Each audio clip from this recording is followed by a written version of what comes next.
Well, hello, everybody. Welcome to one of these impromptu live streams. I kind of told you I was going to try to sneak them in as I could do them this very, very busy week where I'm going to be wrapping up things in the workshop and getting ready to transition to a new location.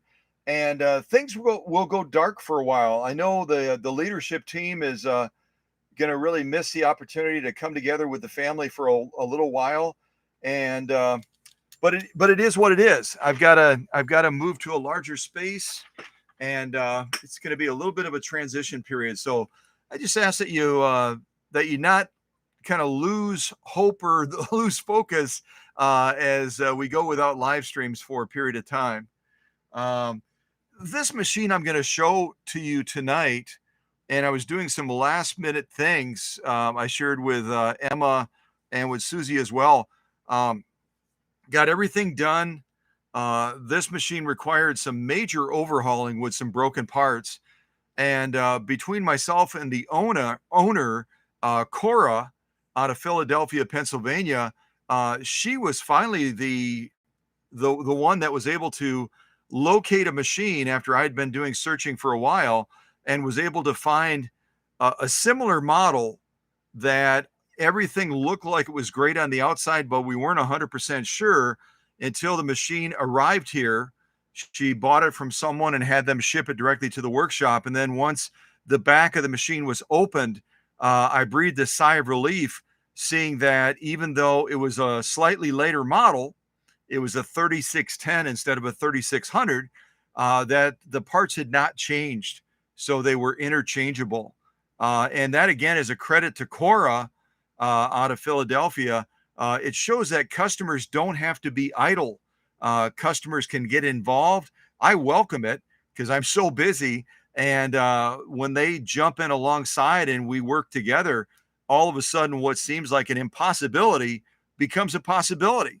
So I have to credit our dear friend Cora out in Philadelphia for not giving up and not sitting idle. And it really made all the difference in the world. So we're looking at two machines side by side here. This is the machine that I'm going to be presenting to you tonight. It's the 3600, which would have come out in the 1970s. So a lot of people, as soon as they hear 1970s, they're like, whoa, is that really a vintage machine? Yeah, I think so. I mean, I was in middle school in the 1970s.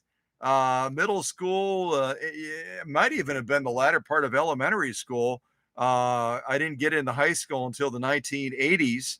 So, and I'm going to be turning, I'm not ashamed to admit this year, when I celebrate my birthday in January, I'll be turning the big 60. I'll be turning 60 years old. So I'm like on the edge of being vintage. So I think I think this machine qualifies in being vintage as well. So, but I'll just show you some of the parts that had to be replaced. These are the old parts, and this is the stitch selector. The stitch selector, and you can tell it needs a little bit of help. And thankfully, this model 3610 had virtually the identical stitch selector, a couple little tweaks here and there, but it worked very nicely. And over time, I'll just pull this piece off. Over time, these gears along here, I'll get closer to the camera. These gears along here they're a polymer material. They're a polymer material, and they'll start to wear out and they start to slip. And sometimes they just downright break off these little teeth. And a lot of that was going on with Cora's machine. Same thing on these little gears right here. These are the transfer gears. These also start to crack as well. And they start to, become more brittle.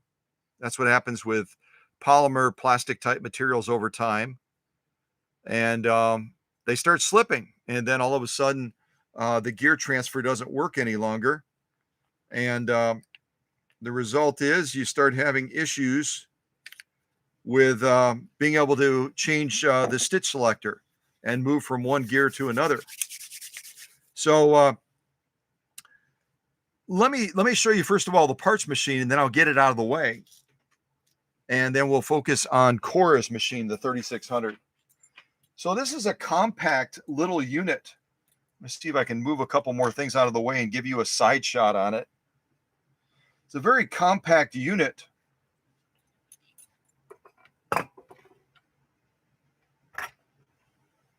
And again, this is a slightly later model, the 3610. The lay of the land is going to be virtually identical, but when this was built in Sweden, they wanted to make it really, really portable. So you might have seen me take the cover off, the cover to protect the delicate knobs and everything goes right over the top like this. The handle pops out the top, and then it locks in place. And then when you want to access the machine, you just push these little sliders out of the way, and it comes off very nicely so that you're able to access the machine then. Everything is tucked away in lieu of having a traditional carrying case like you might see on some of the Swedish beauties. This one has everything self-contained. It's got a huge, one of the biggest foot controllers I've ever seen, quite honestly. And it's tucked right into the harp space right here. You just slide it out, and then all of a sudden you've got a foot controller that will accommodate the biggest feet or the littlest feet for that matter. But you can see it's just humongous. And then the cord tucks away right on the inside here so that everything is, again, self-contained. But to give you an idea of the size of this foot controller, let me grab my little measurer and I'll show you the size of it. So you're looking at from one end to the other, you're looking at about 10 inches. Now you can look at a traditional Bakelite type foot controller, like with a featherweight and other things like that. Yeah, it's going to be considerably shorter than this, but this is about 10 inches by 4.5 inches, 10 by 4.5. So it's an enormous foot controller, even bigger than the Swedish beauty ones. Let me grab one of those real quick so you can look at them side by side.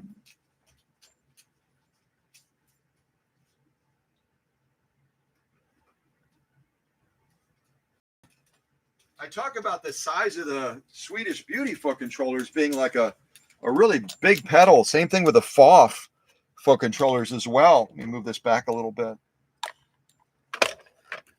Matter of fact, I'll grab a FOF foot controller as well so you can look at all three of them.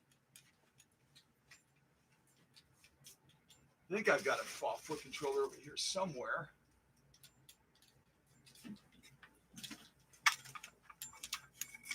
So if you look at all of these, I'll kind of take the camera and we'll put them all side by side. It'll just give you an appreciation for why Cora out in Philadelphia, Pennsylvania, absolutely adores this machine. And when it broke, she was totally bummed. But look at the size of this foot controller for this 3600 compared to a traditional Swedish beauty foot controller, and then a FOF foot controller as well. It gives you an appreciation for just how enormous this thing is. And you can only imagine one of those little Bakelite foot controllers that go with the Singer machines. It would probably be about the same size as this FOF. The dimensions would just be a little bit different. But can you believe the size of that? It's just amazing. You could literally put 2 feet on there if you wanted to. So it really is a unique design that the Swedish folks came out with in the 1970 time frame. I mean, considerably different. This always looks like a huge foot controller to me. This looks even bigger, and now they look like little baby foot controllers compared to this one here. Yeah, really neat. Really, really neat. All right, let me change the camera angle. I'll get these out of the way.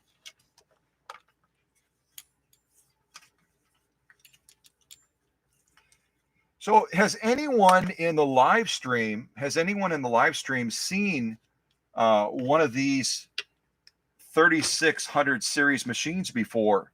They're not very common. A lot of them they've fallen out of service. They get damaged, and kind of the same problem that Cora and I faced. Finding parts for them is really a bear. It's really a challenge. And I hope that this live stream and eventually this video proves helpful to others so that they realize that, not only do these machines look similar, but at least the 3610 and the 3600, most of the parts are going to be interchangeable. So if you have one of these earlier, I call it the creamsicle machine, the orange one that's just behind this parts machine. If you get one of these creamsicle machines and you go to a quilting retreat or you go to a sewing class or whatever, I would venture to say the majority of people will never, ever have seen one of these machines before. They're very, very rare, and they're very, very unique. Very, very unique. All right, let me put this stuff over here. All of this is about to get moved anyway, but in the meantime, I'm going to pretend to be organized.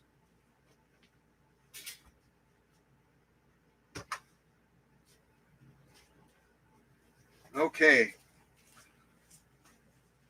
So I showed you already how the foot controller, it kind of tucks into the harp space. Oh, I got it backwards. Let me try that again. I think I've got it. There we go. So the foot controller plugs right into the harp space. You get that out of the way.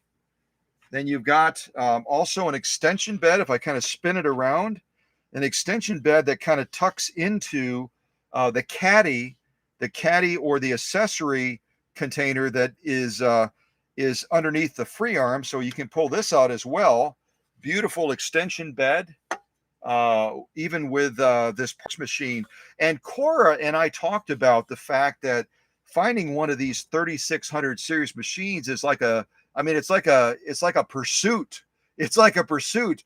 And so I promised her that I would ship not only her machine back, but I would also ship this parts machine back as well, so that she's got the entire machine. She's got an extra extension bed as well that has a really cool little support on it, adjacent to the free arm and the pillar, which I thought was really a neat design. And then ultimately, you can pull one more piece off, and that is this little accessory caddy here that came with this parts machine. You kind of slide it out, and then you've got all kinds of space that tucks underneath the free arm to put extra, there's an extra bobbin case, there's extra attachments. And then hidden inside of here, there's just a slew of extra bobbins, which Cora's original machine didn't have this many bobbins available. And these are not a standard bobbin. I'll show you the difference as best as I can. But there's a special little grooving. On the inside that has to mesh with the mounting point on the far right side of the machine. You can't these almost look like a class 66 bobbin. Now a class 66 would probably fit inside of the bobbin case, but you wouldn't be able to wind the bobbin on this machine because there's special little interlacing teeth that fit inside of this grooving when you slide it on, and it's got a mesh. These two are correct. This one was with the parts machine, and this one looks virtually identical, but it won't wind on this machine because inside of this little opening right there, there's no little interlacing teeth that will slide over the groove points of that bobbin winder on the 3600 series Viking machines. So this one I'll probably put in a special little baggie so that Cora doesn't grab it by accident, try to put it on the bobbin winder, and then it's not going to wind, and she's going to be like, oh my gosh, I broke it, when in fact it's just the fault of the bobbin. So I'm going to set that off to the side just to remind myself of that. Um, and it's almost like I'll see if I can get these real close to the camera.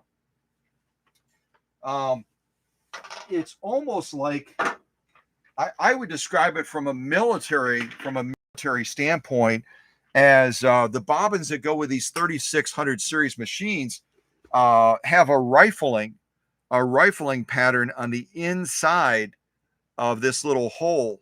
I don't know if you'll be able to see it. Let me see here. I'll just try it with my palm, see if you can maybe catch a glimpse of it.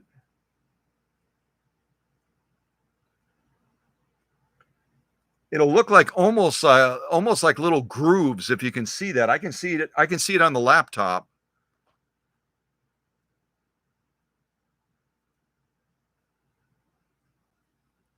Maybe like that angle is even clearer. You can see there almost like a rifling pattern where there's little grooves on the inside of there instead of it being smooth. And those grooves are intentional again so that they mesh up with the bobbin winding assembly. You can see the grooves on there, whereas this one that was with the parts machine, if you kind of look in there from an angle, you can see it's nice and smooth, as most bobbins are going to be. So the bobbins for these 3600 series machines are very, very specific to the machine. And even the manual, I'll show you the manual as well. This is an original manual that Cora sent with the machine. And even in the manual, it gives real loud and clear warnings not to use alternative bobbins with the machine, or you'll run into problems. But it's a pretty concise little manual coming out of Sweden.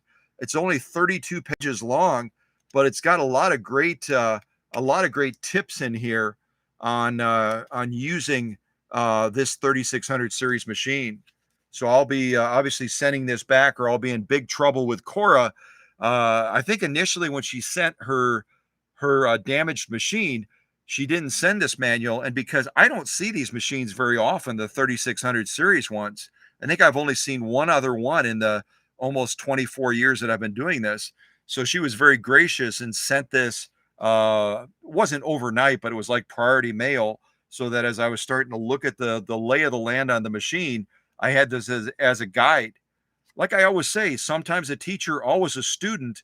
And manuals generally, not always, but manuals generally are put together very thoughtfully in being able to enjoy that machine to the fullest. They're going to give you a lot of troubleshooting tips. They're going to give you setup tips. They're going to give you maintenance tips. And I've never come across a manual where the maintenance is comprehensive enough that I would look at it and I'd go, wow, that's really good. That covers all the bases. Typically, no. Typically, manuals from a maintenance standpoint are not going to be nearly as comprehensive as they should be in being able to totally optimize that machine and maintain it properly. But that's maybe they're wanting to sell you a new machine. I don't know. Maybe they're like into making money. I don't. Maybe, maybe. So, at any rate, really, I love the compact nature of these 3600 series machines. Everything is there, and it's just so compact. I even showed Cora in a picture because she was a little bit concerned maybe about, she had helped obviously cover the return shipping, and are we going to have to use two containers? These are such compact little machines, but they're heavy and they're built well because they're Swedish, that you could put these, even with that little cover I showed you, you can put two of these side by side, and there's still a gap point in the tote of about 2.5 to 3 inches on either side. Even after I pack these out, they're going to slide in there very nicely. So, if you're a quilter, if you go to quilting retreats, if you go to sewing classes, you travel around with your machine, keep your eye open for one of these 3600 series machines, especially the creamsicle one that we're going to be trying to stitch on today. And I share with some of my leaders, as I was hoping to start this live stream earlier. I was hoping to start this closer to around 6 o'clock, 6:30 at the latest. And then as I was trying to sew on this creamsicle 3600 machine, the thread kept sliding off of the take up arm. And I was like, gee whiz, what's going on? The check spring, everything else on the machine was functioning absolutely perfectly. And then I all of a sudden noticed I was using this Coates and Clark dual duty XP thread that I had used in a previous live stream several months ago. And the thread was way down. You can see we're getting really, really low on this spool of thread.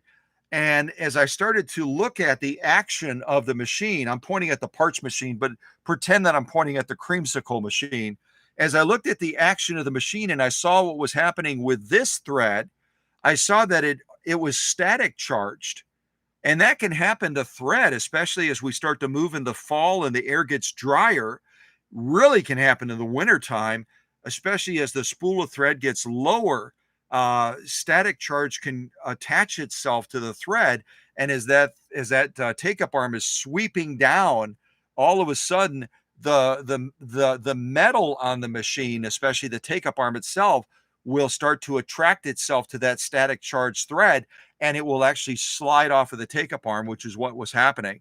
So I grabbed some Gutermann thread that was brand new. I just got it at Joann's, and I did some test cases off camera, and the action and everything was just spot on. So another troubleshooting tip, as you go into winter months, as you start to move in the fall and the air ambient texture, if you will, starts to change and the air gets drier and drier and drier. If you ever start to experience that where your thread is not going where it's supposed to be going, maybe it's like on Cora's machine, maybe it's sliding off of the take-up arm, it's shifting on a position. Static might be the culprit. It might well be the culprit. So change out, just like we would change out a needle if we're suspect of the needle. Don't be afraid to change out the thread.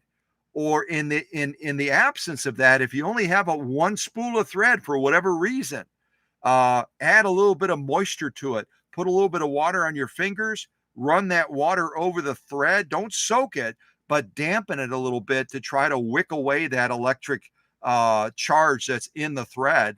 And then I think your machine will be much happier. So I'm going to put this to the side. I'm not saying poo-poo to Coates and Clark. I'm saying that it'll happen as our seasons change and the air consistency or the air texture changes as well. So just be aware of that.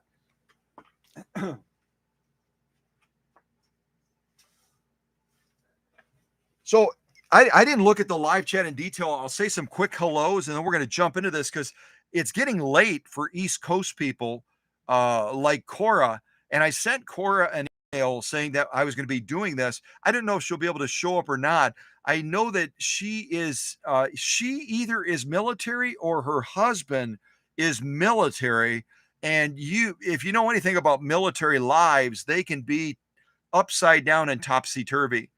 Having been on active duty for about 8 years, I can tell you that you can't always predict things. So if she can't join us for the live stream, I know she'll join and watching this as a video afterwards. So, but I was really impressed with all the goodies that came with this parts machine.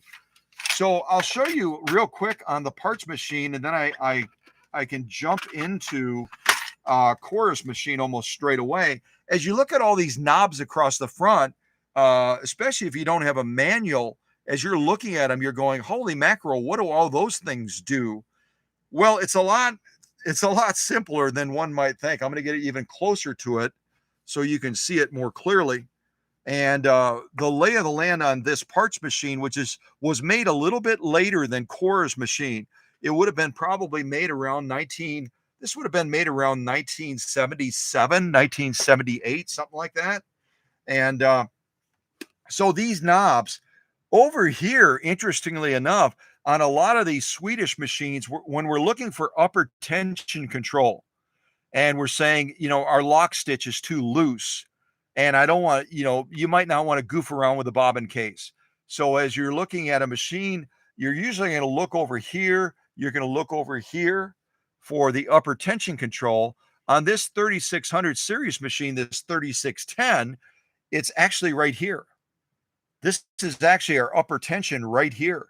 So we can adjust it up or down, and then we're already adjusting it to the setting for a buttonhole, which I pledged that I would never ever do on this channel. I've just got a thing about buttonholes. Maybe I need to go to counseling about it or something. But this is going to be our upper tension control. So we can balance our tension between the bobbin case down below and our top stitch above. So we adjust this, and then if we're going to be setting it for a buttonhole, it's got a special little designator here that allows you to have success in doing buttonholes by adjusting it in this range right over here. This next knob right over here is going to be for our stitch length. And it's also going to give us some control, over the buttonhole function. Again, you've got a buttonhole symbol here, here, and also over here. And when you're looking to do a buttonhole, any of you that enjoy doing buttonholes, I should have had Susie do a buttonhole when she was here, because I know she would have been like, yeah, I'll do it. Absolutely. And I'm sure if she were sitting here right now, she'd be like, Scott, just slide to the side. I'll do a buttonhole in this machine. No worries. But at any rate, you can set them all the buttonholes. And again, stitch length here. You're going to have stitch width over here. And you've got basically a 4-stage buttonhole. You may not be able to see it in the shot, but you got a 4-stage buttonhole right over here where you go 1, 2, 3, and then you go back to 4 to finish off that buttonhole. So that's it. Upper tension, stitch length, stitch width, and this is also going to give you some control also over specialty stitches that are built into this 3600 series machine as well. We've got a couple of different blind hems. We've got a 3-point zigzag, and then we've got another, I call it a mountain stitch, and we'll probably try some of those stitches on Cora's machine as well. But that's about the extent of it. And then if we want to look into the raceway area, we just slide our little caddy off. And you open your door here. And then you're looking into the raceway on this 3610. Again, this is our parts machine. This won't operate right now because a number of parts I had to take onto this parts machine to make Cora's machine whole again. But you can see that the raceway is going to be very similar to the other Swedish beauties. It's also going to have a floating hook, which means the hook will move up and down and left and right, so that it's virtually jam free. That's what the Swedish called it anyway. They called it a jam free raceway. And then you got a different way of dropping the feed dogs on these 3600 series machines. And Cora's is identical to this. You push this little button, and all of a sudden the feed dogs drop. And when you want to resume sewing again, you push it down, and then the feed dogs pop back up again. So it's nice, easy push button, and you're able to do free motion quilting, darning, or freehand embroidery sort of sewing as well. Yeah, it's got a different kind of presser foot, a little bit different as far as how it attaches. It almost looks like a high shank presser foot, but it really is a low shank, and it's not a slant either, but it kind of almost gives the impression when you look at it of being a slant design, just the way it attaches to the machine, etc. Yeah. And maintenance on this machine is a little bit more cumbersome. It's a little bit more cumbersome. I was just checking to see. Oh, yeah, that is a change. That is a change. I didn't notice that right away on this parts machine. Presser foot pressure is going to be right over here on the faceplate, whereas Cora's, you've got adjusted on the inside. It's a little bit more cumbersome. So that is an improvement they did on this 3610 compared to the 3600. But for general maintenance, it's not a real friendly machine for maintenance and maintaining the machine properly. You have to take out 1, 2, what is it? Is it just 2 screws on this parts machine? I'm trying to see. It might only be 2 screws. Maybe it's not as bad as I was going to make it out to be. But you've got to take off this entire back plate in order to access a lot of the mechanical service points on this 3600 series machine. So it's just a little bit more of a labor of love with these machines. They're more compact and you don't have any targeted oiling points across the top. All of your servicing and maintenance, you take off the entire back plate. The same thing is true of Cora's machine, and then you can access those critical lubrication points. And yeah, I mean, that's just the way they set it up. That's just the way it's set up. So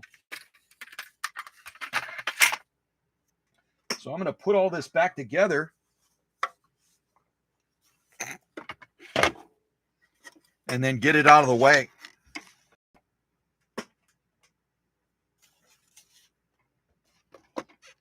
I did it again. Ha ha! I got to remember which way this is orientated. There we go.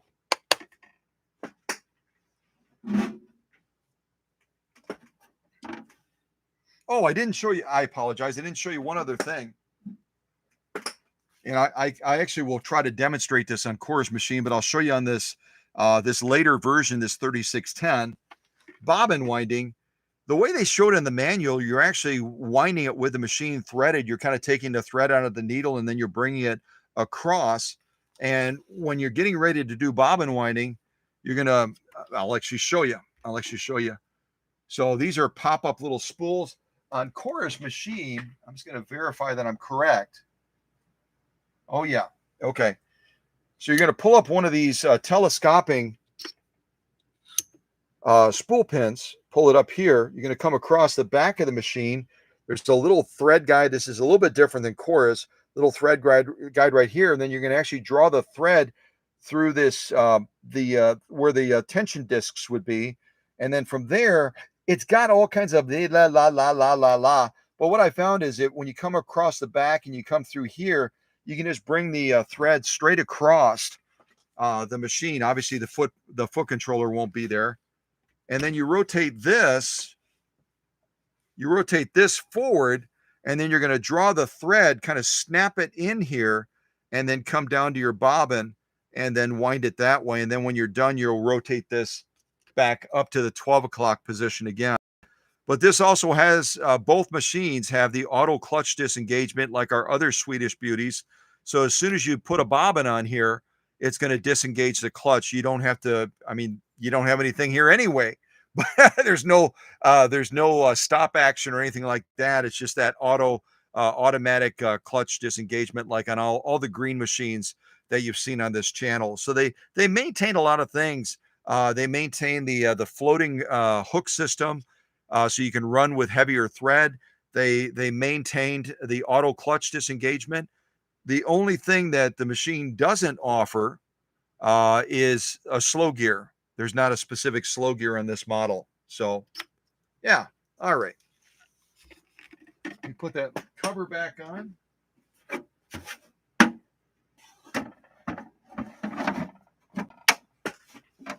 All right. Let me get this out of the way, and then we'll start to focus on this creamsicle machine, as I affectionately call it.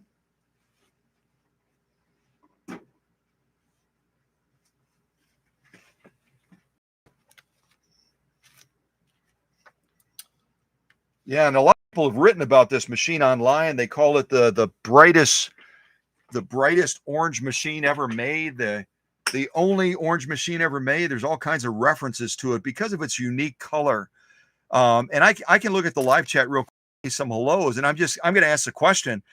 Number one, has anyone ever owned one of these machines? Have they ever seen one in real life, maybe at a quilting retreat or elsewhere? And have you seen other machines, whether they're Swedish or otherwise? Have you seen other machines that have a similar color scheme to this? I think that this orange is fairly unique, but I haven't seen every machine ever made, even though I've handled thousands, if not tens of thousands of machines. So maybe there's some other makers out there. Maybe Bernina or one of the other manufacturers at one point made a machine similar to this as far as the color scheme. But generally on the internet, the buzz is it's a very unique standout machine because of the color. And I'll just look at the chat to see what your impression is of that, whether you agree with it or not. So All right. What else do we have? Let me go over by the live chat real quick. I'll just let you kind of study this machine a little bit. Um, oh, I know what else I was going to ask you as well. I totally slipped my mind. I just took that 3610 off of the workbench, and now we just have Cora's 3600 machine. What size motor do you think that these machines come with? And do you think that the 3600 and the 3610, since they share parts, that's how I was able to repair Cora's, do they also have the same type of motor as far as amperage? And I know that that's kind of a shot in the dark, isn't it? Because you don't see these machines very often. I don't either. But you know, first of all, give me your reaction as far as the color and other machines you've seen, perhaps that are similar to it. And then the second question is, if you're willing to step out and take a swing at the bat, tell me about the motor. What kind of motor do you think Core's machine comes with? And does that later version, that 3610, have the same motor as far as amperage? Okay. Yeah, hopefully that makes sense. I hope it does. It might not.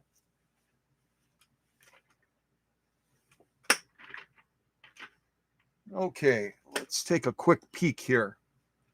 Say some quick hellos to everybody. All right, I'm going to go all the way to the top. And Susie, I think, you know what? There's no way. Let me just say this. I'll come into the shot here. There's no way that I could beat Susie as far as getting into the live chat first, because I'm still clicking all kinds of little buttons. So I think she showed mercy to me tonight. I think she showed me, or she was over visiting with the neighbors.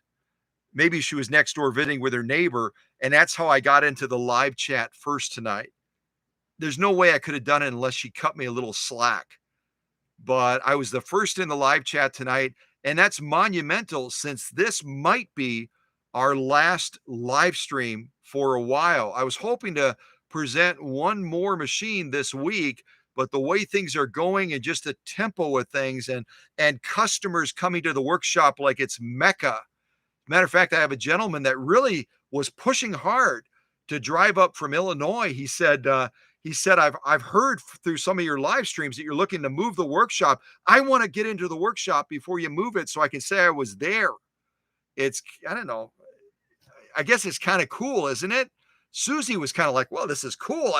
And she's looking around and seeing what it looks like in reality versus on the screen. And so I guess, I'm here every day, sometimes until midnight working on machines. So to me, it becomes more ordinary, but to those that visit, it's extraordinary.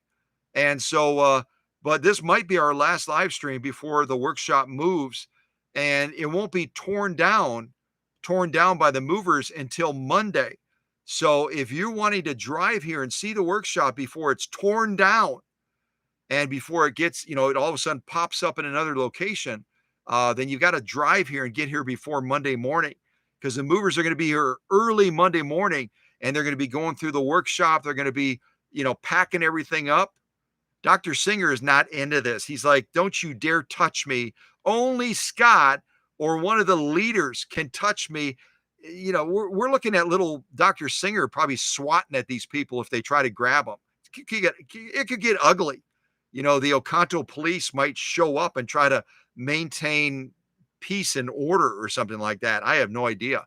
But that's why, in part, I decided to pick my Oconto shirt for tonight's live stream. I intentionally picked this and put it on in case I'm not able to do another live stream before the workshop is packed up and Oconto is in the rearview mirror. And I don't say that lightly. I don't say it casually. I say it with a little bit of a heavy heart. Wait, the heart's on this side.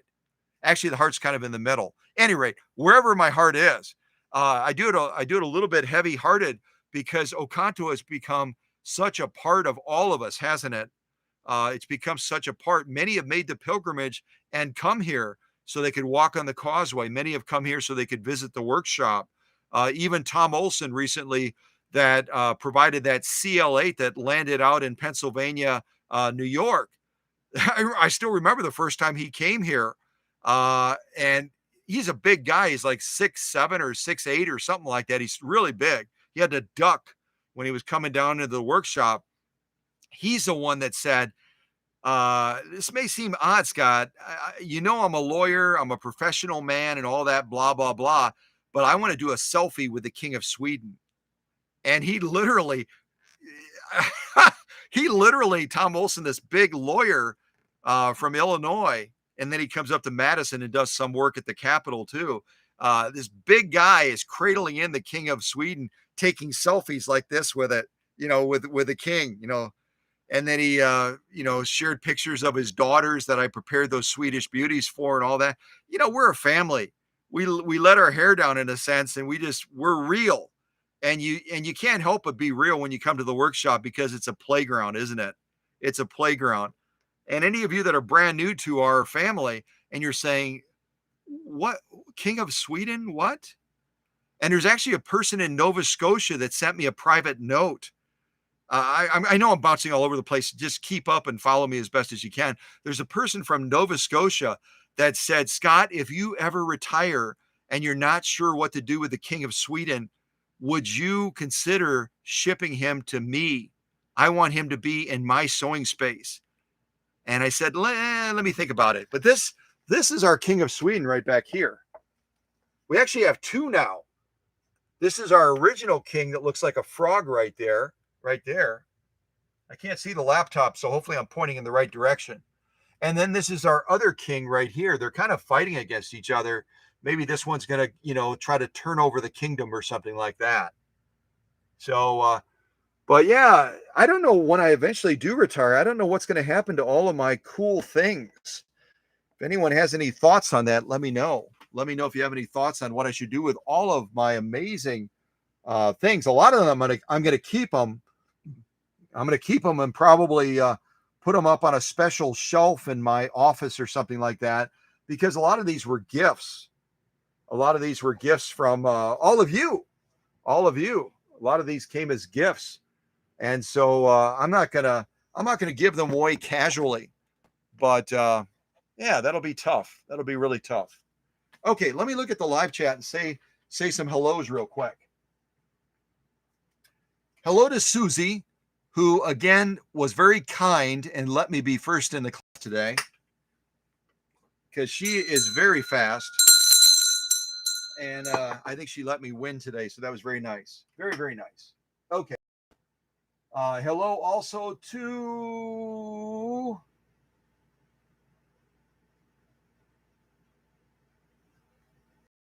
Wait a second. Is that Super B? The next name, Super whatever that is. Super Beleza or something like that?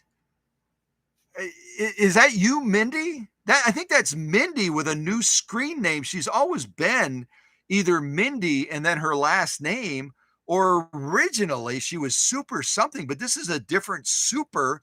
And Mindy is currently in Las Vegas, although secret to be kept. She and her hubby will be moving somewhere else. I'm not going to tell you where, because that's their business. And they just shared it with me because I'm like in their little inner circle, and we've got the secret handshake, and we spend Christmas and Thanksgiving together. Actually, we've never done that, but we should. But they're going to be moving to another place soon. And I joked with Mindy, if that is Mindy, I joked and I said, this must be a season for people transitioning, because I'm transitioning as well from Oconto, and everyone in Oconto is really kind of ticked off about it, including the mayor. And I don't want to talk for Mayor Panetti, but Mayor Panetti sent me a note and has been, following things on Facebook. And he's been like, we're not happy, Scott. We're not happy at all. Our loss is going to be someone else's gain, but you have helped in many ways to put Oconto not just on the map in the United States, but around the globe. People around the globe are all of a sudden chanting the word Oconto, and it's because of you. Well, that's very kind of the mayor to say, and in part he's right, but it's all of you that really get the credit. All of you are the ones that join these live streams from around the world, around the country, and you're the ones that are going around in your circles, as I would say, and you're putting Oconto on the map. So wherever the workshop lands next, you can help to also put that place on the map as well, because you're so loyal, you're so dedicated to what we do, you're such a blessing to the family, and you're so influential in your own circles that when you say something, people are like, well, that's important. I need to pay attention. Right? Yeah, absolutely. All right. Who else do we have? Who else? So I think that's Mindy. I'm almost positive that's Mindy with a new screen name. Ha ha! You can't fool us, Mindy. We know family when we see it. Also, hello to Emma, my dear, dear Emma from the great state of Florida. And they're starting to move into hurricane season. So keep them in thought and prayer. All of our family members that are in Florida, including Bill O'Rourke, Paula Noel. Golly, we got all kinds of folks in Florida. So yeah, keep them in thought as we move into hurricane season. Yeah. Who else do we have?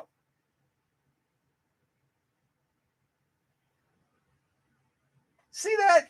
Susie figured it out. Women are so much more intuitive than men. I'm just going to say that publicly.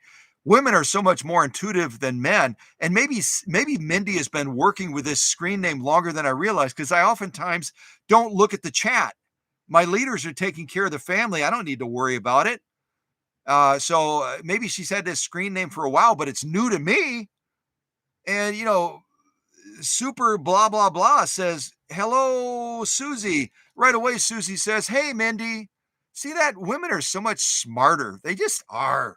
They're so much smarter, so much more intuitive. So much more intuitive. Thank goodness I've got lots of ladies on my leadership team, and they can keep me on the right, like a rudder, keep me on the right course, Yeah. Thank goodness. Thank goodness.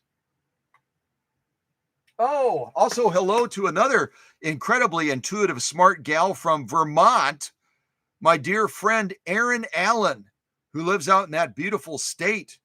I've never been to Vermont, but I hope to go there someday. And if I do, I'd love to meet Erin face to face. I've done a number of machines for her, and she is just a sweetheart of a gal. Just a sweetheart of a gal. We got so many sweetheart gals in the cow country family. Maybe it's part of being a cow country gal, is it just gives you an extra little bit of sweetness. That's my guess. That's kind of what I'm guessing. Yeah. Also, hello to Dawn as well. Hello to Dawn. Welcome to Dawn. Welcome to Alex out in California. And Alex has it made in the shade. When we do these live streams in the evening, it's like 2 hours earlier. So here it's like after 8 o'clock for our East Coast people, like the owner of this creamsicle popsicle machine, this Orange Beauty, like Cora. It's like after 9 o'clock already. For Alex out in California, what is it, like 6 o'clock, 6:15 or something like that? You probably didn't even have dinner yet. And the rest of us are already putting on our bunny slippers, ready to go to bed. And Alex out in California, and also, our other California folks, they've just gotten home from work. Maybe they walked the dog, maybe they cut the grass, and they're getting ready to sit down for dinner. Maybe they just had dinner. But yeah, they got it made in the shade, don't they? They got it made. They got it made in the shade.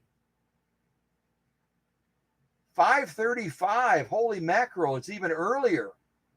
Who else do we have?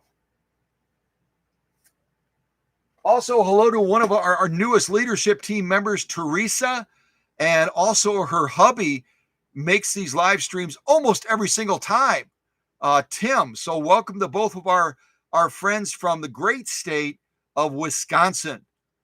And I think Teresa said as well, when it kind of sunk in, that in all likelihood, I'm going to be leaving not only Oconto, but I'm going to be leaving Wisconsin as well, and looking at southern states as a new location for the workshop.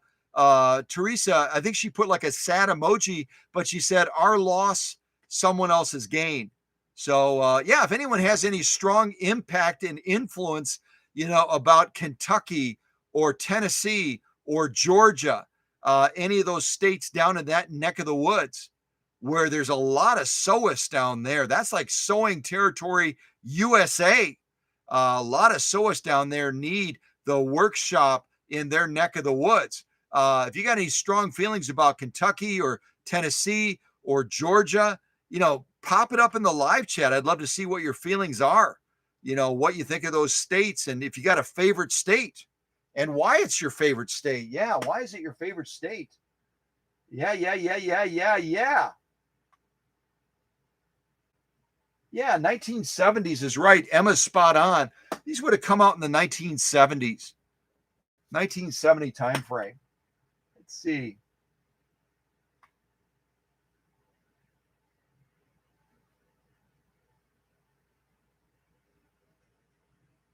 I'm looking for other names.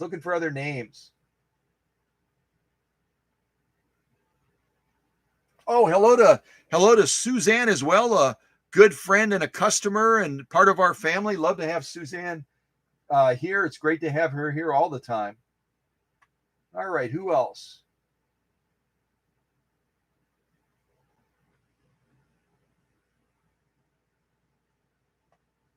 Holy mackerel. Hello to Renee. Renee is a local gal, a dear friend.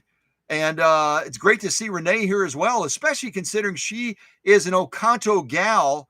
Her family is Oconto. And this very well could be the last live stream in Oconto, which is why I'm proudly wearing my Oconto shirt. And a couple of people asked me, did you buy that at one of the local stores and pay the big bucks for it? I said, heck no. I'm a thrifty guy. And, I'm like a Dinty Moore, eat out, and Renee knows this because Renee took Mercy a couple of times and provided some home cooked meals for me, which was like a mega treat because otherwise I'm eating out of a can. And so, no, I found this at a rummage sale and I saw the size in the neck. And I think it said extra large. I said, oh, that's mine. And there was another lady just behind me that was eyeballing it. And I didn't say a thing, but in my mind, I was saying, you better back off. This is my Oconto shirt. Yeah, it is. Back off, lady. Yeah, back off. All right, who else do we have?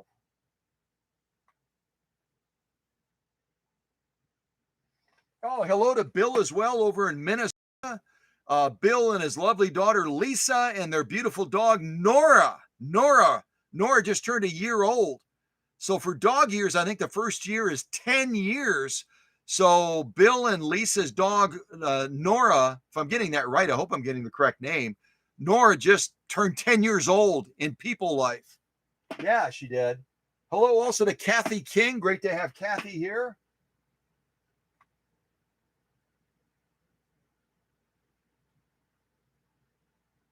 Oh yeah, I remember Erin Allen from Vermont saying that she had family in Oconto at one point. Very cool. Yeah, it is you. See, all the ladies, all of the cow country gals right away knew it was Mindy. It took me like a half an hour to catch up and all of a sudden realize it was Mindy with a slightly different screen name. And I don't know how long she's had that screen name, but again, to me, it's new right away. It was like, I think I know who that is, especially when she said Las Vegas. I right away, that's got to be our Mindy. That's got to be Mindy. Now I see a new name, but the leadership team might say, Scott, he's not new. He's fairly new, but I see a Mark Anderson. Is Mark Anderson new to our family? Is he new to the group? Or has he been here for a while and I just missed it? Because I usually will say hello to everybody, and I don't remember saying hello to Mark Anderson before. So, Mark, if you're brand new, welcome. And if you want to share anything about yourself, where you're from, your imaginary friend when you were a child, your favorite color, have you ever had a creamsicle machine like this? Share whatever you want to share. Share whatever you don't want to share. It's up to you. No pressure. Yeah. Hello also to Candido and Rachel out in New York. And again, it's much later in New York. It's much later in Vermont. All of our East Coast people that are in the live stream right now, you get a badge of honor for being so dedicated. It's like after 9 o'clock your time already. It's going on 9:30, and we haven't even tried this machine out yet. So thank you so much to our East Coasters for being so dedicated and being here. And you know what? It's great that you are, because it might be our last live stream until the workshop is set up again, wherever I end up landing. And I'm going to be looking for your input. If you have strong feelings about Kentucky, Tennessee, Georgia, any of those southern states, chime in now or forever keep your peace. Yeah.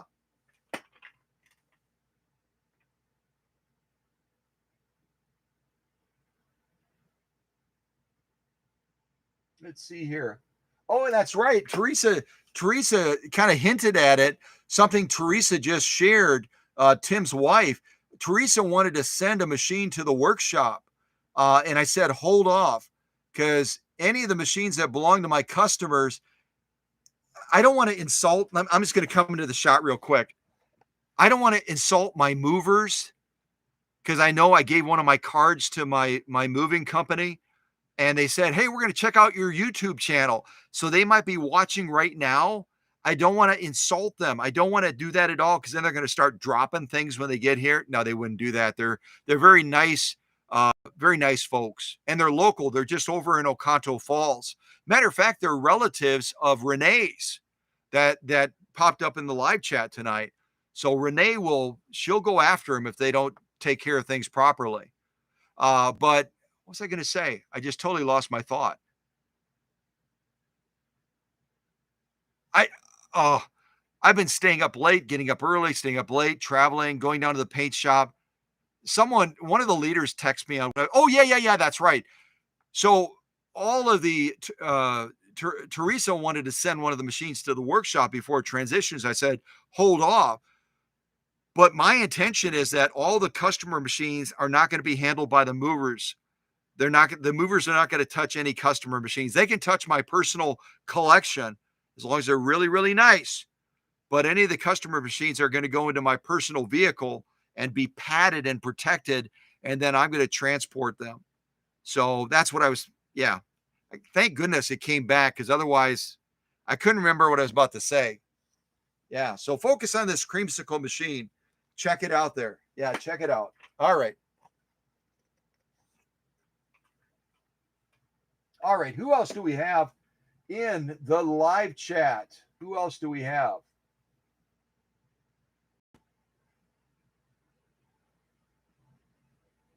Yeah, so I think Mark Anderson is new. I think Mark, did I say that right? Yeah, Mark leaders just pounce on Mark Anderson and the skinny on where he's from, his imaginary friend as a child, if he has any pets, how many cats, how many dogs, how many birds, how many chickens, all that stuff. I need to know everything, and then text a summary to me before the live stream is, so I can welcome Mark again and say, hey, it's so cool that you have llamas. A lot of people don't own llamas, but Mark Anderson might own llamas. Or maybe he's like a snake collector and he's got this big collection of exotic snakes from the Amazon. I have no idea at all. We got to find out, though. Find out, y'all. Find out. Ha-ha! Yeah. All right. What else? What else?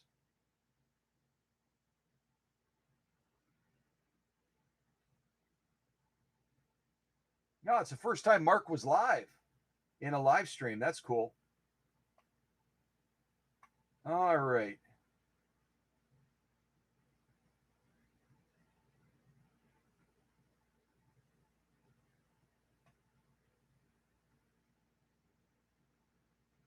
Okay, I think I said hello to everybody. I'm pretty sure I did.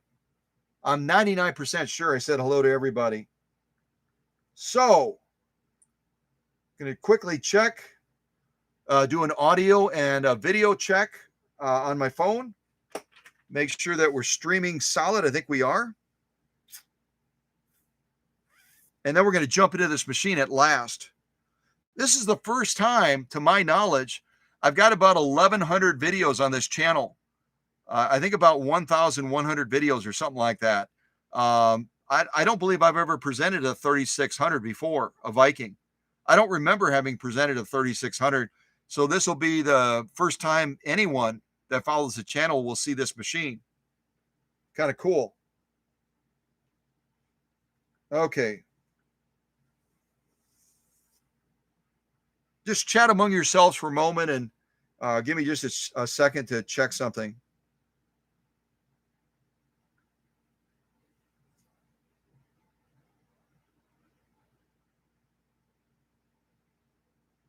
Oh, I got a note from the owner. She figured that the live stream was already over. So I'm going to answer her email real quick and tell her that we're live right now and see if she's able to join us. This is Cora from Philadelphia, Pennsylvania. Let's see. I'm going to send her a quick note. We are live now, comma, if you want to pop in. Send. Cora said she was in a class, in some sort of a class. So again, I don't know if Cora is military or her husband is military or retired military. But yeah, Cora was in a class, thought we were already done. She obviously doesn't know how much I can blah, blah, blah, right? We've been running for a little bit over an hour and I haven't even sewn on the machine yet. So we could be here until midnight. And God forbid we're here till midnight. I hope not. Hopefully not. All right, let me do a quick audio check here. Hey guys, come with me. No, I don't want a commercial right now. I want to do an audio check. Audio check. Skip. Aha. All right, test 1 2 3. Test 1 2 3. All right, test 1 2 3. Test 1 2 3. Test 1 2 3. Test 1 2 3. Test 1 2 3. Test 1 2 3. 1 2. Pop pop pop pop pop pop pop pop pop pop pop pop. We must have a real fast upload speed. All right, you don't have to say everything I say. No, you're the one that's saying what I'm saying. Okay, let's try this real quick, okay? Okay. So, what's the guy's name on first base? No. What's the guy's name on second base? I'm not asking who's on second. Who's on first? I don't know. Third base. Yeah. And all of you that are incredibly young and don't remember the routine by Abbott and Costello, that is such a fun routine if you've ever watched them do it. Yeah, very, very fun. Okay. So I think we've got some really good speed, maybe because it's later and all the businesses that use the 5G tower that I use are all closed now because things close around Oconto pretty doggone early. Most places are buttoned up even during the work week by about 8 o'clock.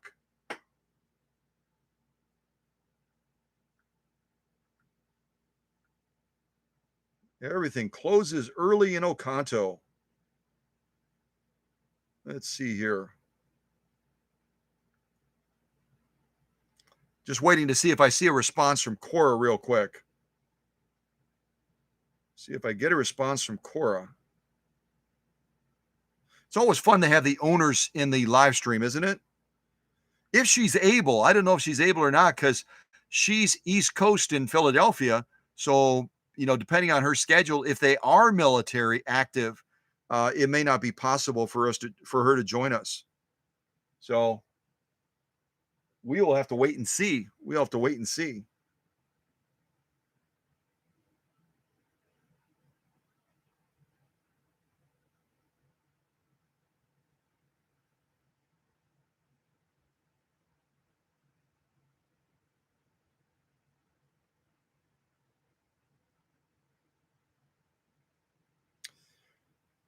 All right. So I think I don't know. I don't think she's going to be able to.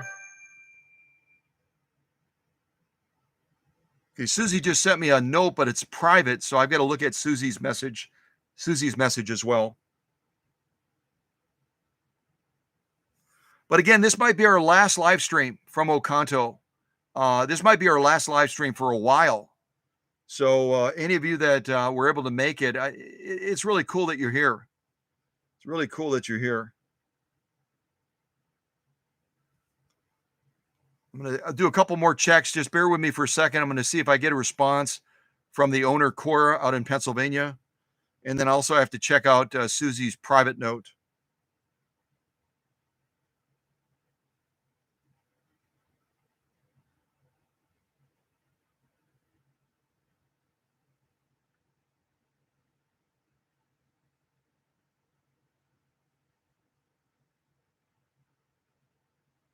I know it's getting late. Don't fall asleep. Don't fall asleep in class.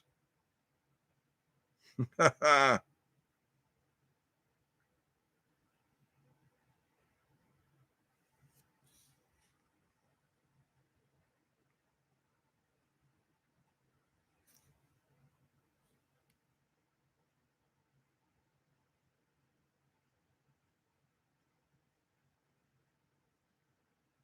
didn't think to post something on Facebook that this might be our last live stream for a while. I probably should have done that. But you know what? If people on Facebook aren't following things on YouTube, that's kind of on them, isn't it? It's kind of on them. Okay, let me look at Susie's note. I'm going to check again to see if anything popped in from Cora, the owner. Otherwise, we're just going to move forward because she can always watch this as a video.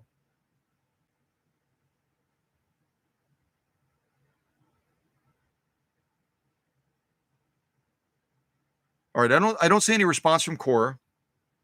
So let me check out Susie's note real quick. And she highlighted the fact that it's a private note, so I'm not going to share with you what it is. I'm just going to take a look at it.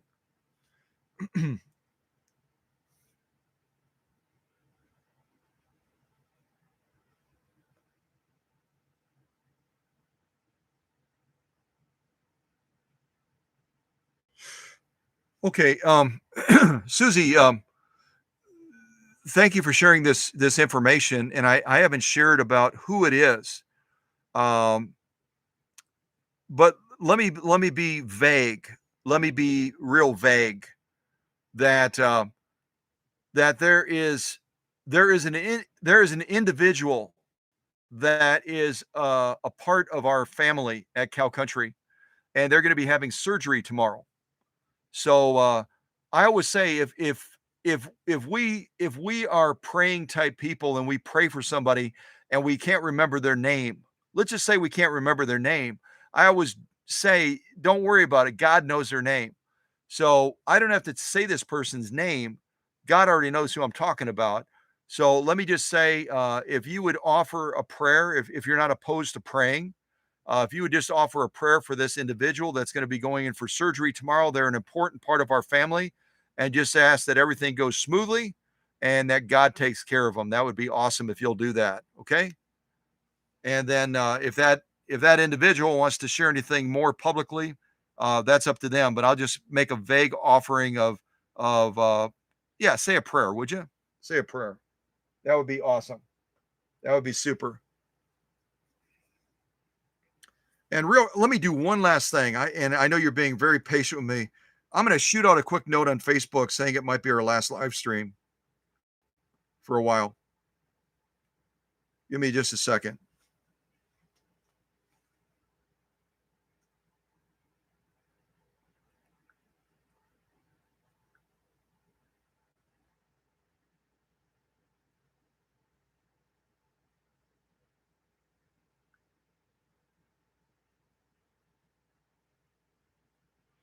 Okay, here we go.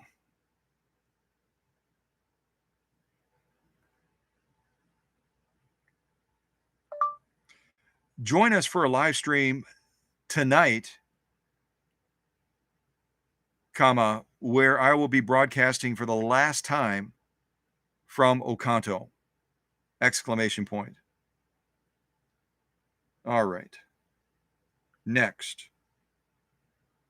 Not now. I don't want to create an event. I just want to post this. Okay, I just posted something on Facebook on the Cow Country channel. It's kind of vague, but it's basically just saying, join us for a live stream if you can do it. Hopefully that wasn't a text. Was that a text that just came in?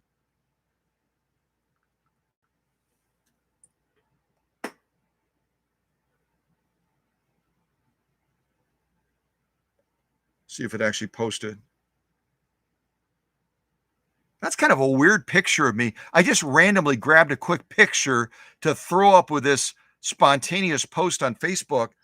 And it's not a bad picture of me. It's not a bad picture.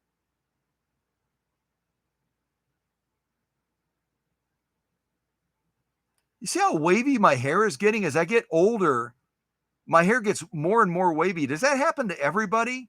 Men and women alike, as you get older, hair gets more curly or more wavy? Or is it just me? Am I the only person on earth that's getting, see that on top? My hair is getting wavier and wavier and wavier every time I go to get my hair cut. I go to like a beauty college because I get a really great rate as a veteran. I mean, just being honest, I get a really good rate as a veteran to get my hair cut. And so I'll have a different student that's studying at the beauty college each time, pretty much a different gal every time that cuts my hair. And every one of them says, has your hair always been this wavy? I'm like, no. Why is it doing that? You're a student of this profession. And they said, oh, because you're getting older. That doesn't answer it. Yeah, everyone's getting older, but why does your hair get more wavy as you get older? If anyone knows, let me know, would you? Because I need to know. I'd like to know. I'd like to know why it's getting wavier and wavier. Yeah. Okay. Well, let's actually sew on this sewing machine, and hopefully I addressed the stack issue and the machine behaves. Wouldn't that be nice? I should grab Candido's scale because this is such a compact little rig, and figure out what the weight is on it. Is anyone else curious what the weight is on this Viking 3600? It doesn't have the extension bed attached to it right now. To like put the extension bed with it and all the things that go with it to get an accurate, complete weight. I think we should do that, don't you? I think we should do that. I don't remember what I did with the bed. Oh, there it is. Let me put all this stuff on here real quick and see if I can get a weight. I've got to unplug it to do that. Where's the foot controller? Foot controller's down here. I've already got it plugged in. It's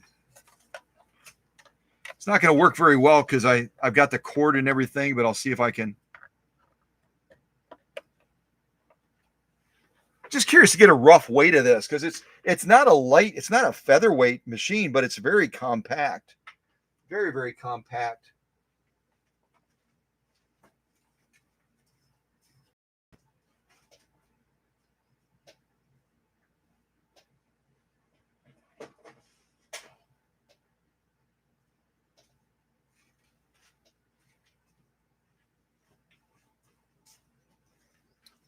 All right, let's see if I can do this.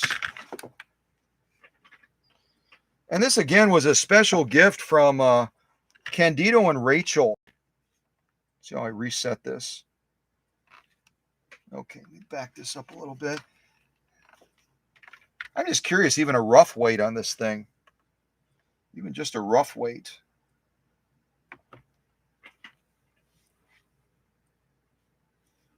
Let's see here, mode. Pounds. Is that correct?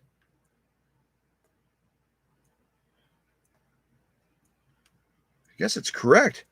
Well, it's surprisingly lighter than I thought. This is what it's saying it weighs. A little bit less than 18 pounds. And I don't have the cover on it. I don't have all the cord that's kind of tucked into the foot controller. But it's a little bit less than 18 pounds for one of these 3600 models. That is really light. I mean, you figure the featherweight is only about 7 pounds lighter than this. This is comparable in weight to maybe like a 301. Somewhere in 301 is going to be pretty close in weight to this. Thank you again to Candido and Rachel for this scale. It's so much easier to use than the other one. So much easier. Okay, let me plug this back in now. Get this out of the way.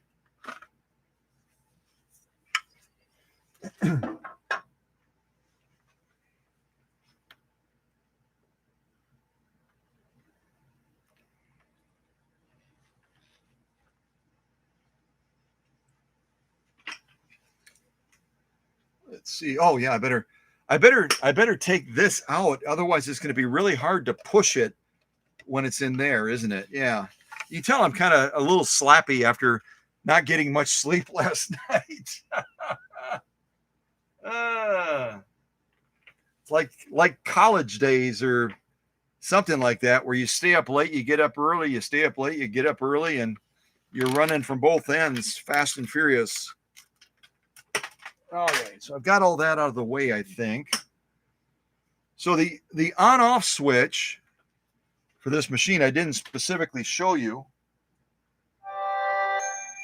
Let's see here, the on-off switch is right back here on the rear of the machine. Now, did anyone ever guess? Did anyone guess about the motor? The motor on this 3600 versus the 3610? If no one guessed, someone guess. I'd like to at least have you take a swing at it. What size motor do you think this little 16-pound or 18-pound, 18-pound machine, I think it was 18, wasn't it? We just weighed it. How much do you think this machine, or what size motor do you think this machine has, is what I meant to say. What size motor? And is the motor the same size in the 3610? Yeah, take a swing at it. Take a swing at it. See if you can nail it. And that was Susie's notification. Now all of you know the sound of Susie's notification because you just heard it on the live stream.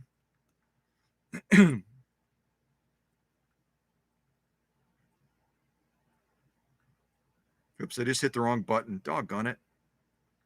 Gumdrops.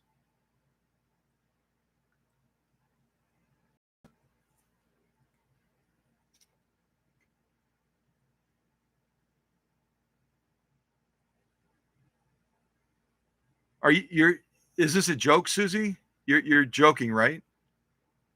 1,088 viewers? That's real? Hold on a second.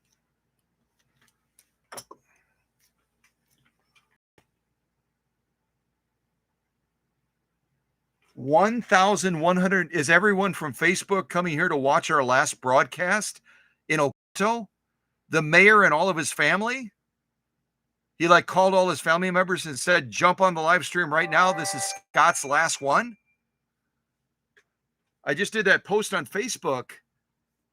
I didn't think Facebook is powerful, though, isn't it? Facebook is powerful. No joke. Yeah, Susie just typed. See, I'll show you.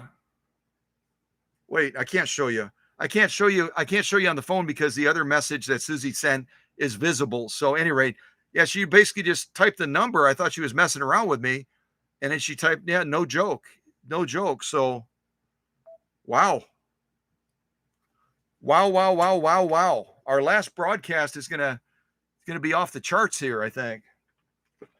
1,163 viewers right now. 1,000. Oh, and I shouldn't show this to y'all.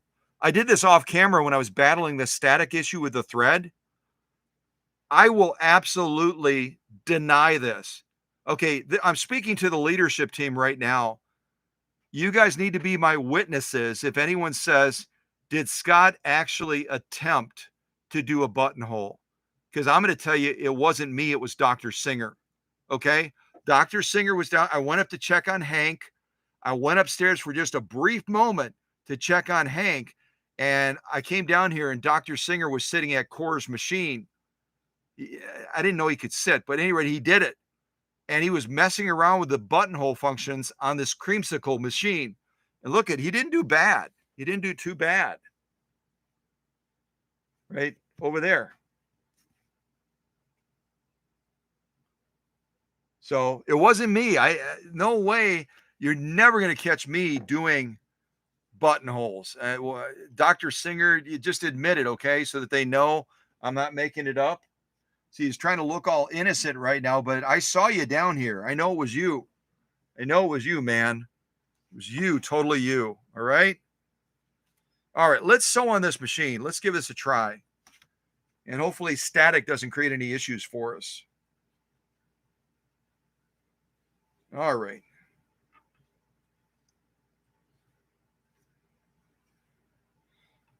And for those of you that are saying, can static really be a factor? It really can be. I'm not just kidding around. And what I keep near the workbench is a little spray bottle like this. If I'm working with an electronic computerized machine, before I set the machine on this little rug, I actually spritz water. I don't soak it. I just mist a little bit of water right on the rug to neutralize the static. And then I do the same thing with the rug that's on the floor just beneath me. I spritz it with a little bit of water to try to reduce the static factor, especially in the wintertime.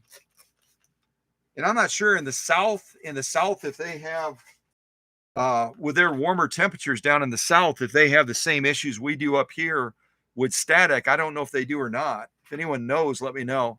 Oh, and if you weren't here at the beginning of the live stream, this is the part. This is part of the part that was broken on Cora's 3600 that we're sewing on now, and that I pulled out of that other machine. So yeah, it's a big part, isn't it? See if I can put it back. Yeah, put that to the side there. There it is. That's how it goes on normally.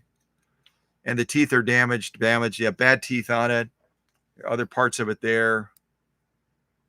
Yeah, so yeah, things on any machine eventually can wear out, even on a Swedish Beauty. Okay, let's give this a go. Get the camera a little bit closer. I'll move the owner's manual to the side. Oh, I should tell you about the setup. I didn't tell you about the setup on Cora's machine. We're sewing with my favorite needle in the entire universe, a Schmetz Universal 9014 needle. This is my go-to needle. The Schmetz people know this. And it's really one of their most popular needles, not just because of me, because a lot of other people love it too. And the universal needle, again, is going to be different than a lot of the other needles. It's going to have a slightly round point, but it's going to have a shaft and an eye and a scarf that are going to be compatible with most any thread and most any material you can sew.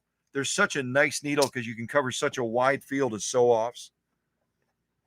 All right, let's give this a go and see how we do.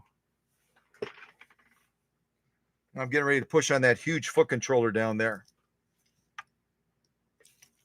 All right, let's lay down a straight stitch to start. I'm not at the maximum, but I've got a slightly longer straight stitch. I'm just going to back this up a little bit. All right. No static, no static. Be nice. And the static just got it. Oh my gosh. Seriously, that's a static issue.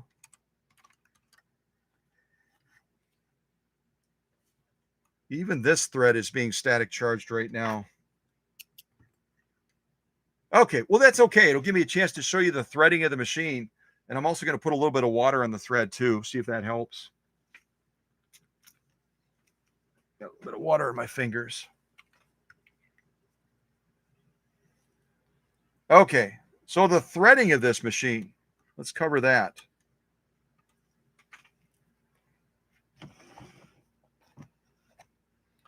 So coming off the back, you got the thread spool right over here. You're going to come through this thread guide right here. I don't know if you can see that on the top or not. You got a thread guide right there. And then your tension discs are right here. So you're going to come either left or right. It doesn't matter.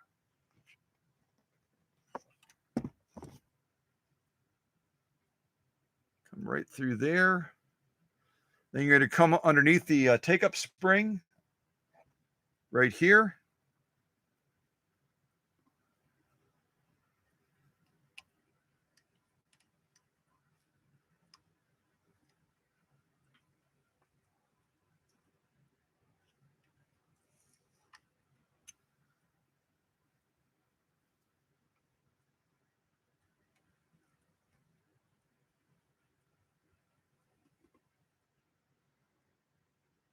And if this static persists and I'm not able to live stream it tonight, I might try to sneak it in tomorrow. We'll see. And you come from here, you go through the take-up arm, and then we're going to drop down over here. I'll shut the light off just temporarily. There's a thread guide just above the needle right here. And then we're going to thread this 9014 needle from front to back. From front to back.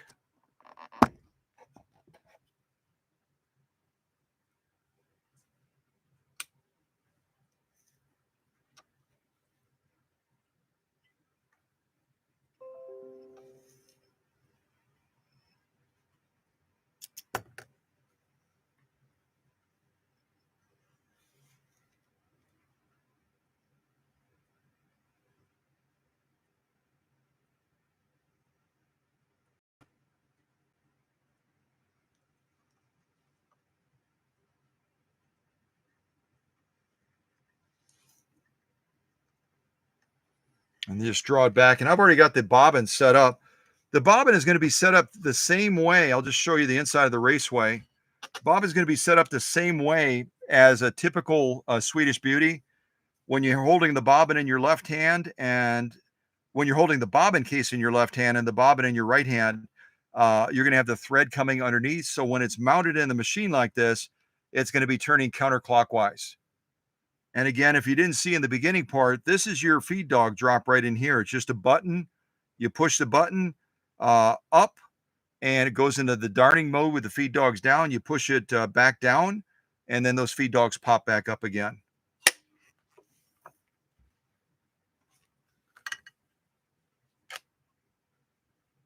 All right, let's try this again.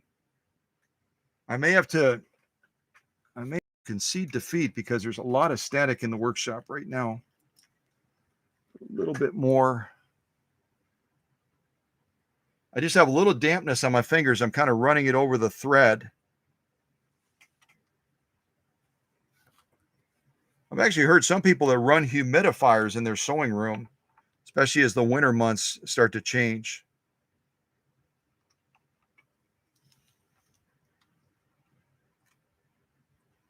I'm going to hand turn just a little bit, see what that thread is doing. See what the thread is doing? It's got a little static. It's starting to curl forward.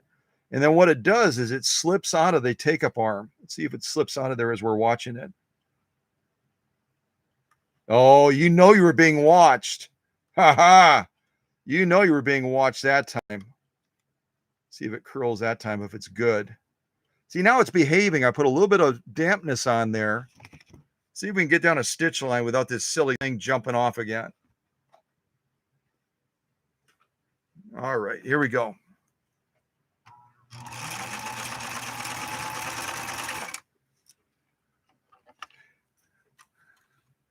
It's absolutely ridiculous, but you have to look at the environmental factors in your sewing space.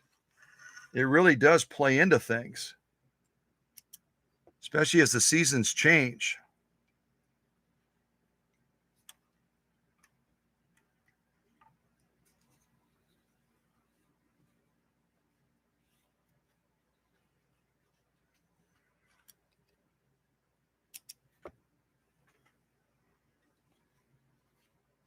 Okay, I'm going to lay down a zigzag, and then we'll see if we can take a look at these utility stitches before we go any further.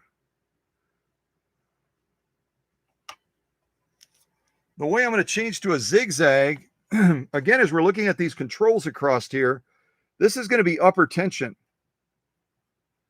This is going to be stitch length. And I didn't point it out before, but this is our reverse button right here. All these buttons look identical. All these buttons look identical, but this is going to be our reverse one right in the middle. Then over here, we have the stitch selector, and also we can change the stitch modes from straight stitch where we are right now. If you can see that little red pointer is pointing at the straight stitching. Then we've got zigzagging. We've got a blind hem stitch. We've got another type of blind hem.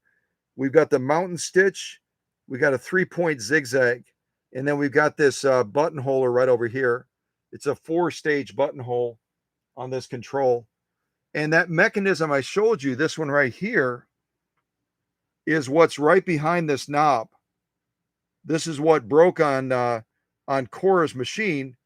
And that's the part that I pulled out of that parts machine that's installed now in this creamsicle machine right behind here.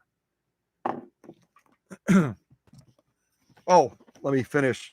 So if I click this way, I'm going to go over to the zigzag. Let's see if we can do that.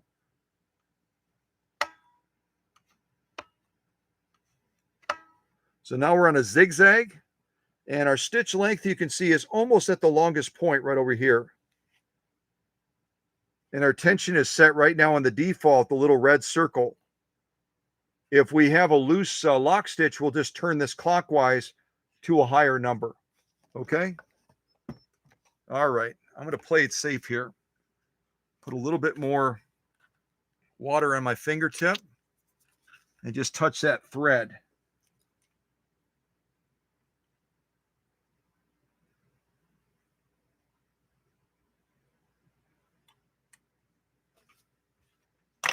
All right, keep your fingers and toes crossed. Let's see what happens.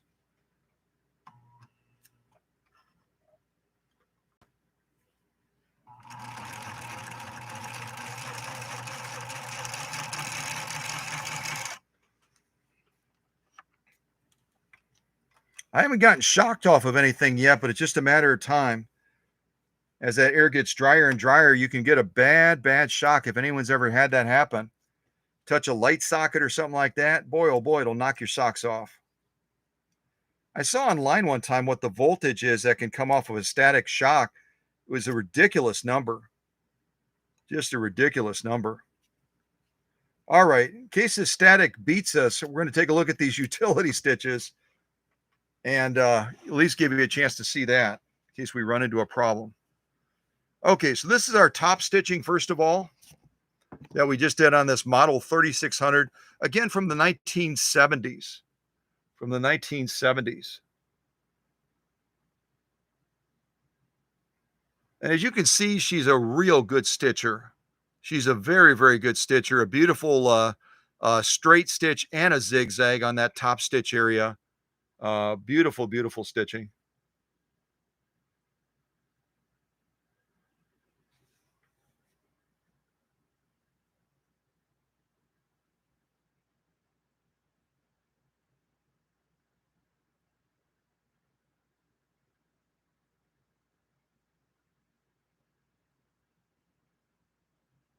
We'll turn it over and look at that lock stitching. See how our balance is. Looks really good. We've got a real good balance right now for this. This is 100% cotton with a stiffener.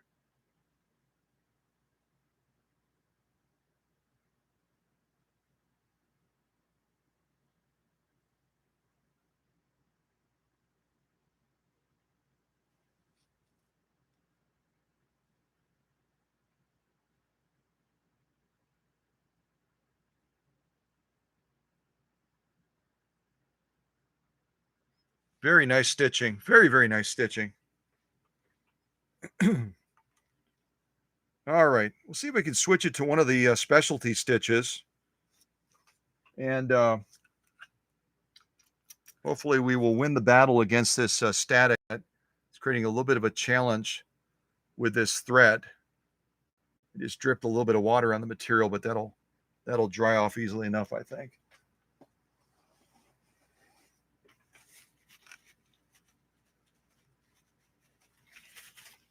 So what I'm going to try to do is I'm going to switch over here. I'm going to click it down one more so we can get to what looks like a blind hem stitch. I'll go ahead and adjust my stitch length just a little bit. We'll come up to maybe about a 2. And we'll try this next stitch. And we have a couple other stitches we'll try on here as well during this live stream. And I'm not going to be running as long on this live stream because it is so late, especially for our East Coast folks. It's going on, well, it's actually after 10 o'clock on the East Coast right now. So I want to try to be sensitive to that.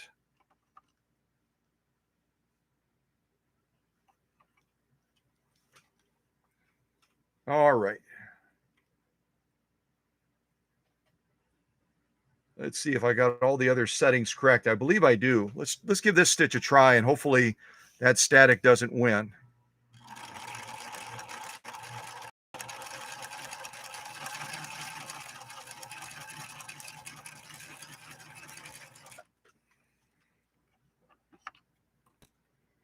Oh yeah, beautiful stitching. Beautiful stitching.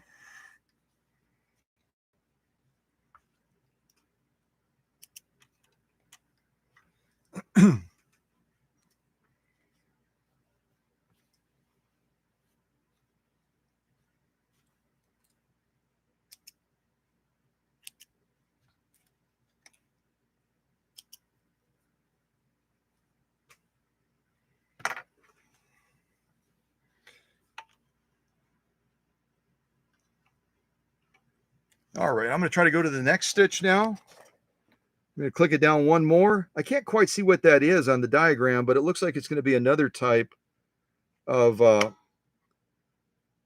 let's just stitch it. We'll see if we can stitch it and see what it looks like. I'll leave my stitch length right on 2, kind of just leave it there, and we'll go on to the next one.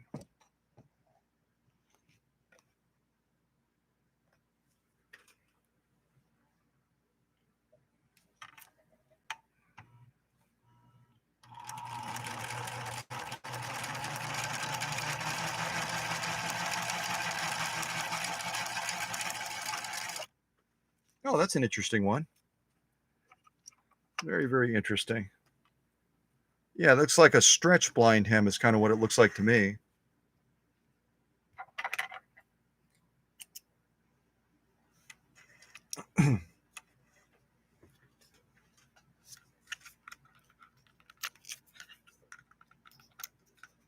So if you've never added water to your thread before, and it seems a little bit odd, you probably live in a climate where static is maybe not as much of an issue. But our temperatures have been changing so much. During the day, we've been in the 50s and 60s, and at night we're dropping down. I think they actually had a freezing warning that they were talking about that we might get. So you just never, ever know in Wisconsin. They always say if you're bored with the weather, wait, it'll change. All right, let's see if we can do this next one now.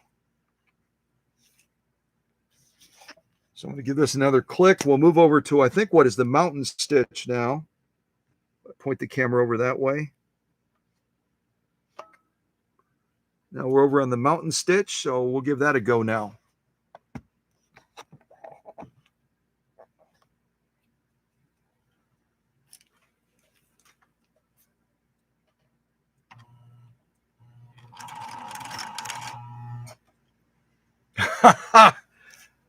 I'll just show you.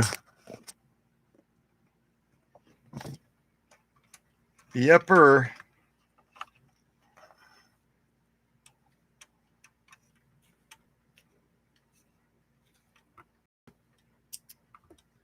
All right, take 2 or take 3 or whatever that would be.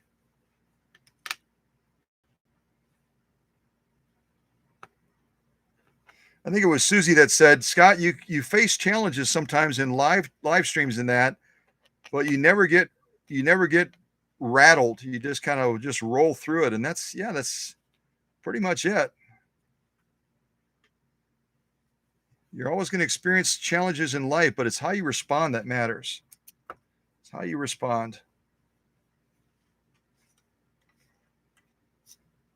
Okay. I'm going to get really, really good. I could just pull that thread up and bring it back over the take-up arm, but I'm just going to unthread it.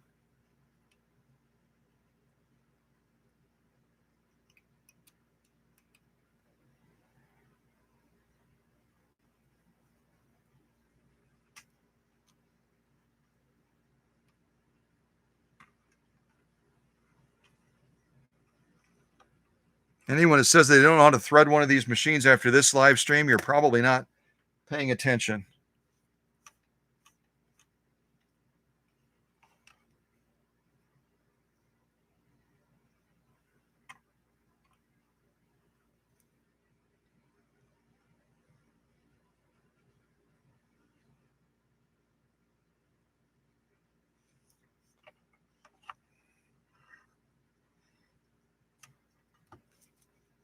Okay, let's try this next stitch.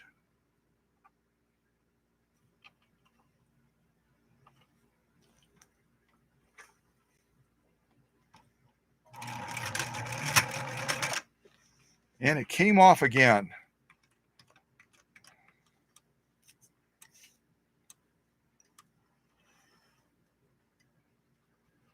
Well, I'll tell you what. I'll tell you what. I might do a follow-up on this machine, but you've had a chance to see a little bit of stitching as I'm battling this static factor with the thread in the workshop right now. I'll show you what we've done so far, and then we'll go ahead and see if I can squeeze another live stream in yet this week. I'm not going to guarantee it, but we got away with doing a straight stitch, a zigzag, a blind hem, and then a stretch blind hem. And the machine did a beautiful job with that. I've just got to overcome this factor with the statics. Let's take a look at these. Once the camera decides it wants to focus, there it is. So beautiful, beautiful stitching, straight stitch, zigzag, blind hem, stretch blind hem. And it's okay that we're experiencing some challenges because it's really late and I wanted to wrap it up quick anyway. So I'll just show you these stitches and I'm going to wish you all well. If for some reason I can't live stream again before I move the workshop, then just watch for that notification to pop up eventually, notifying you that everything is set up on the other end. And then you'll know where I land it too, which will be kind of fun.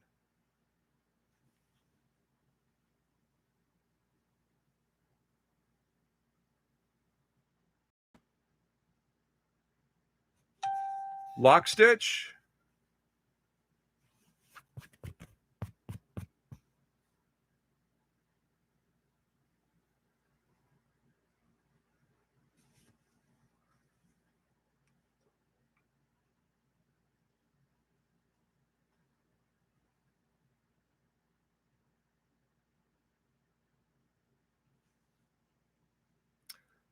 So I'd love to run longer, but I can see that based on what the thread is doing right now, it's going to be a battle, and I don't want to battle this machine. It's such a great machine, and I will do some additional adjustments, including spritzing more down with water to try to neutralize the static issue I'm having in the workshop right now.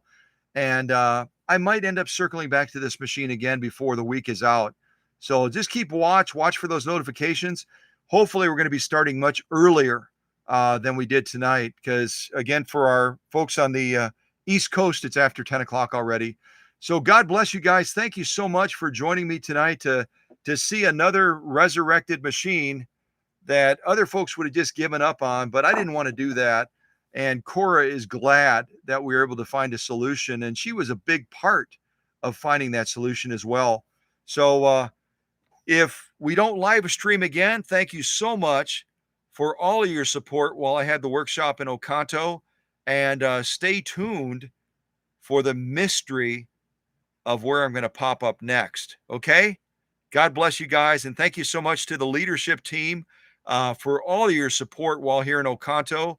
And thank you to Oconto for being such a wonderful, gracious host of Cow Country and the Cow Country family here for going on 6 years. It's hard to believe we've been here that long already. And look at all the machines that I've had a chance to present to you from this great city that carries the catchphrase history on the bay. It's on the water tower, it's down at City Hall, it's all over the place. And we've been an important part of building on that history here.